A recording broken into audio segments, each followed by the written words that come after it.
এখন শুনবেন যোগ সম্পর্কে একটি বিশেষ নিবেদন, উপযোগিতা। আমরা কম বেশি সকলেই ব্যায়াম করি, শারীরিক কসরতে নিজেদেরকে সুন্দর করে তুলি কিংবা রোগ কমাতে এর জুড়ি মেলা ভার। তবে অনেকেই কিছুদিন করার পরে ক্লান্ত হয়ে বলে, আর কি দরকার আছে, বেশ তো রোগটা এখন কমের দিকে, কিংবা মেদ তো আমার ঝরে গেছে, তাহলে কি এর কোনো দরকার আছে? আছে। আজকে আমাদের সঙ্গে কথা বলেছেন Hiralal Majumdar memorial girls for উইমেনের স্পোর্টস ট্রেনার এবং যোগ বিশেষজ্ঞ সুতপা দত্ত। শুনে নেব ওনার কথা। আচ্ছা, আমরা এই যোগা সম্পর্কে যখন ভাবি তখনই আমাদের মনে হয় যে এই যোগা মেডিটেশন সাধারণ মানুষ যখন প্রচন্ড রকম একটা স্ট্রেসের মধ্যে দিয়ে কাটাচ্ছে তখন আমরা তাদেরকে সচরাচর একটা জ্ঞান দিয়ে থাকি যে মেডিটেশন করো। তো এই যে একটা জ্ঞান, এই মেডিটেশন কিভাবে স্বাস্থ্যকে প্রভাবিত করে, বিশেষ করে স্ট্রেস এক্ষুনি যেটা বললাম মানসিক স্বাস্থ্যকে প্রভাবিত করে, সেটা যদি বলেন। আমাদের অনেকেই অনেকের কাছে শুনি যে এই যোগাটা করলে এটা ভালো হয়, ওটা করলে এটা ভালো হয়, কিংবা মেডিটেশন করলে এই উপকারিতাটা পাওয়া যায়। কিন্তু আমরা যদি দেখি যে আমাদের প্রাত্যহিক জীবনযাত্রায় যদি আমরা যোগাটা প্রতিদিন আমরা এক্সারসাইজের মধ্যে রাখি, তো আমাদের যেমন মেন্টালি এবং ফিজিক্যালি দুটো দিক থেকেই আমরা সুস্থ থাকতে পারবো। এখনকার দিনে মহিলাদের মধ্যে দেখা যায় যে বয়স বাড়ার সাথে সাথে একটা হাড়ের ঘনত্বটা কমে আসে এবং পেইন হয়, নি পেইন হয়। তো সেটা কমানোর জন্য আমাদের একদম বৃদ্ধ বয়সে গিয়ে যোগা করলে হবে না, প্রথম থেকেই আমাদের শরীরচর্চাটাকে রাখতে হবে এবং যোগাটাকে প্রাত্যহিক ডেইলি বেসিসে রাখতে হবে। তো সেই হিসাবে আমরা একটা জিনিস বলতে পারি যে আমাদের তো যে কোনো যোগা করলেই তো মনকে সুস্থ রাখা যায় না। তো তার মধ্যে কিছু কিছু যোগা রয়েছে, যোগার পশ্চাৎ রয়েছে, যেগুলো করলে আমরা নিয়মিত যদি আমরা করি সেটাকে, তো আমরা শারীরিকভাবে সুস্থ থাকতে পারবো এবং আমাদের যে বার্ধক্যকালে যে নি পেইনটা হয় কিংবা আমাদের অস্টিওপোরোসিস যে জিনিসটা আমরা এখন রিসেন্ট লক্ষ্য করছি, সেই জিনিসটা মানে খুবই কম থাকবে এবং কোনো শুধুমাত্র যোগার মাধ্যমে। তো আমরা যেটা বলতে হবে যে ফার্স্ট প্রতিদিন ডেইলি রুটিনে আমরা 40 মিনিট আমরা রাখবো যোগার জন্য এবং তারপর আমরা একটু ওয়ার্মিং আপ করবো। ওয়ার্মিং আপটা করবো 5 থেকে 10 মিনিট এবং ওয়ার্মিং আপের মধ্যে নি রোটেশন, শোল্ডার রোটেশন, নেক রোটেশন, অ্যাঙ্কেল রোটেশন এগুলো করব। এবং যে কোনো যোগাকে আমরা 3 থেকে 4টে সেটে করব, ঠিক আছে? এবং সেটা 2 থেকে 3টে রাউন্ড করে হবে। আমরা এবার দেখবো যে পেইন রিলিফ করতে গেলে কোন কোন আসনগুলো হয়। এটা হচ্ছে বীরভদ্রাসন। বীরভদ্রাসন যদি আমরা করি, তো এটা আমাদের লোয়ার পোর্শনটা, বডির লোয়ার পোর্শনটা, আমাদের হাঁটুর যে পোর্শনটা, ওটাই আমাদের শক্তিশালী হয়। তো এটা যদি আমরা প্রাথমিক এটা দৈনন্দিন ভাবে করতে থাকি, তো এটা করার ফলে আমাদের নি পেইনটা রিলিফ হয়। আর একটা আছে ট্রি পোজ, বৃক্ষাসন। বৃক্ষাসন করতে গেলে আমরা দেখি যে একটা যার যে পাটা আর কি, আমরা আগে স্টুডেন্টসদের করানোর সময় বলি যে তোমার যে পাটাই ভর দিয়ে রাখতে পারবে সেটাতেই তুমি করো, তারপর অপোজিট পাটা করবে। যেমন বৃক্ষাসন করতে গেলে ফার্স্ট অনেকে ডান পাটা দিয়ে করে, অপোজিট সাথে সাথে অপোজিট পাটাও করে নেওয়া ভালো। তো এই বৃক্ষাসন করলে আমাদের ব্যালেন্স যেমন আমরা ইমপ্রুভ করতে পারি, তেমনি এটা একটা পায়ের উপর চাপ পড়ে এবং তার ফলে নি পেইনটা রিলিফ হয়। আর একটা আছে সেতু বন্ধাসন। আমাদের হাড়কে মজবুত করার জন্য সেতু বন্ধাসনটা খুব খুব দরকারি। এছাড়াও আছে উৎকাসানা। সেটা কেমন, আমরা চেয়ারে যেমন বসি তেমন বসার সময় যেমন হাফ স্কোয়াটে বসি, তেমন ভাবে এটাকে হাফ স্কোয়াটে বসে ওইভাবে ঠিক আসনটা করতে হবে। এবং আসনটা করার সময় কি হবে, যে আমরা চেয়ার পোজে যখন বসছি তখন আমাদের থাই, হিপস, লোয়ার ব্যাক এইগুলোর উপরে চাপ পড়বে এবং আমাদের বোন ডেন্সিটিটা ইমপ্রুভিং হবে। এছাড়া আমরা করতে পারি ধনুরাসন।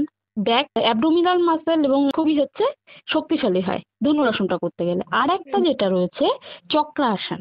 চক্রাসন করতে গেলে আমরা স্টেপ বাই স্টেপ যদি সেইভাবে করি, তো দেখতে পাবো মেরুদণ্ড শক্তিশালী হয় এবং আমাদের সেই সাথে সাথে নি পেইনটাও রিলিফ হয়।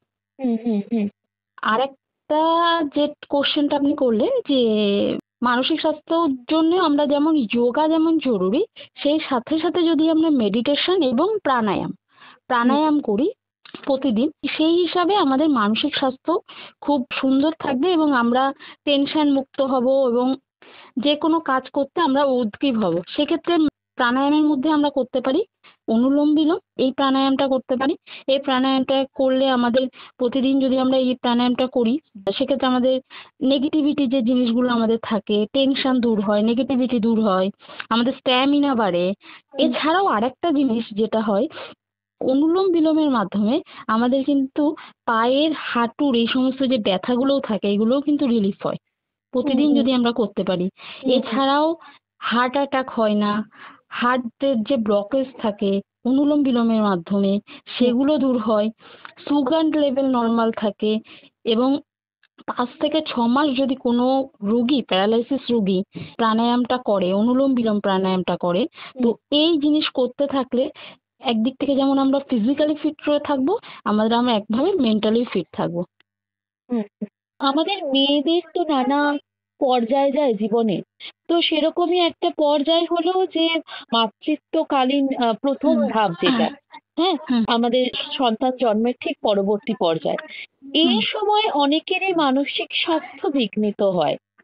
সেখানে আপনি কি ধরনের আসন করলে তাদের মানসিক স্বাস্থ্য উন্নতি সাধনের কোনো চেষ্টা করা যেতে পারে বলে আপনার মনে হয়?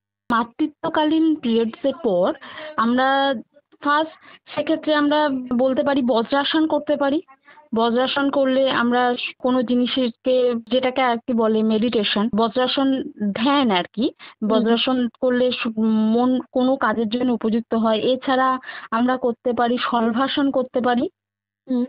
এছাড়াও করতে পারি সর্বাঙ্গাসন। সর্বাঙ্গাসন খুবই উপকার। আর যেটা প্রাণায়ামের মধ্যে করতে পারি কপালভাতি। আচ্ছা, আচ্ছা। এই যে অনেক সময় বলে যে মাতৃত্বকালীন যে প্রথম ধাপে কোনো রকম আসন বা যোগা বা কোনো রকম অন্য কোনো টাইপের এক্সারসাইজ করা উচিত নয়, সেগুলো কি মিথ নাকি সেগুলো একেবারেই সত্যি কথা? না, আমার মাতৃত্বকালীন পিরিয়ডস এ আসন করাই যেতে পারে। সেক্ষেত্রে মানে এই যেগুলো আসনগুলো করা যেতে পারে। শরীরকে অন্যভাবে মুড়ে না যেগুলো হয় যে সেই সমস্ত গুলোকে বাদ দিতে হবে, তাই তো? বাদ দিতে হবে। আচ্ছা, আচ্ছা। আচ্ছা, এই যে আমরা আসলাম, আপনি বলছিলেন একটু আগে এই প্রাণায়াম করার ফলে নানা রকম রোগ, সুগার বলুন, হার্ট ব্লকেজ বলুন, এইগুলোর থেকে রক্ষা করা যায়। কোন ধরনের আসন করলে এগুলোকে কন্ট্রোল করা যায় বলে আপনি মনে করেন? যোগার প্রত্যেকটা আসনই কিছু না কিছু আমাদের উপকারিতা রয়েছে। পদ্মাসন করলে আমাদের কি হয়, হাঁটুর উপর চাপ পড়লে কি হয়, আমাদের এই নি পেইন যাদের বলে, নি পেইন হয় কিংবা এইগুলো রিলিফ পাওয়া যায়। তেমনি বজ্রাসন করলেও কিন্তু সেম, আমরা হাঁটুর উপর বসেই করছি। যেমন বজ্রাসনের শরীরে গ্যাস অম্বল সমস্যা দূর করে। আমরা দেখি অনেকেই বলে, এবং এটা সচরাচর কথা শুনতে পাওয়া যায় যে বজ্রাসন খাওয়ার পর বজ্রাসন করা উচিত, কারণ শরীরে গ্যাস অম্বল সমস্যা দূর করে, ধ্যান করতে সাহায্য করে। আমরা যদি পড়তে বসার আগে কিংবা যে কোনো কাজ করার আগে যদি এটা করি, এই আসন করতে সাহায্য করে। তেমনি প্রত্যেকটা আসনই রয়েছে, যেমন ভুজঙ্গাসন। ভুজঙ্গাসন কেমন করছি, আমরা সামনে দুটো হাত রেখে আমরা চেস্টটাকে উপরের দিকে করছি, সবাসনে গিয়ে হাত দুটো সামনের দিকে রেখে চেস্টটাকে ওঠাচ্ছি। তো এটা করলে কি হচ্ছে, এটা একটা শরীরের একটা তাপমাত্রা বৃদ্ধি পায়। মেয়েদের যে পিরিয়ডস এর নানান রকম সমস্যা দেখা দেয়, পিরিয়ড মানে চলাকালীন সমস্যা দেখা দেয়, সেগুলো আমরা রিলিফ করতে পারি। এছাড়া জন্ডিস, যাদের নিদ্রাহীনতা হয়, তারা এই সমস্ত ভুজঙ্গাসন করতে পারে। অনেক অনেক ধন্যবাদ আপনাকে, আপনি এতটা সময় আমাদেরকে দিলেন এবং যোগ সম্পর্কে সত্যিই আমরা সমৃদ্ধ হলাম। অনেক ধন্যবাদ।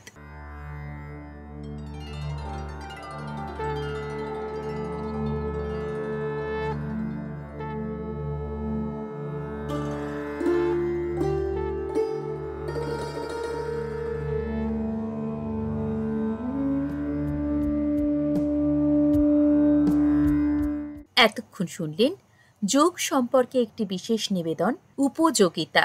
গ্রন্থনা ও সম্পাদনা দেবপমা মিশ্র, প্রযোজনায় পায়েল চট্টোপাধ্যায়।